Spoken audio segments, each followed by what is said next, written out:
The church murder. The haunting of Arlis Perry was a cold October night in 1974, when Arlis Perry, a 19-year-old newlywed and Stanford student, had a small argument with her husband Bruce. Wanting some space, she told him she was going to pray at the memorial church on campus. It was around midnight. Bruce thought nothing of it. His wife was devout, always seeking quiet corners for prayer. But when he awoke in the morning, Arlis hadn't come home. At 5:40 a.m., the church custodian unlocked the heavy wooden doors for morning preparations. The instant he stepped inside, he froze. The sanctuary was dark, silent, and heavy with something unnatural. And then he saw her. The scene: Arlis Perry's body was found in one of the pews. She had been brutalized in ways too disturbing for the newspapers of the time to print. What horrified investigators most was how her body had been posed. She had been undressed, violated with a church candle. Another candle had been placed on her chest, as if for ritual. Her arms were stretched out, almost crucifixion-like. It looked less like a murder scene and more like a grotesque act of blasphemy. The sanctuary, normally a place of prayer and safety, suddenly felt like something out of a horror film. And unlike horror films, this wasn't a legend. It was real.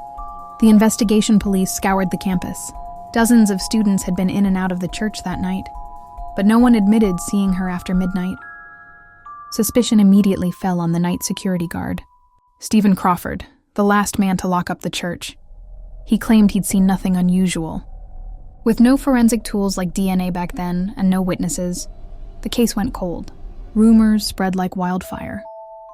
Some whispered it was a satanic ritual. Others claimed it was a serial killer passing through.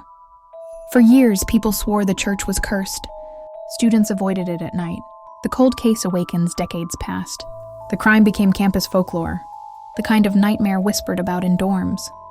But in 2016, advances in DNA technology brought the case back to life. Police tested evidence that had been stored for 40 years. The result? A match. It wasn't a drifter. It wasn't a satanic cult. It was Stephen Crawford, the very security guard who had claimed he saw nothing.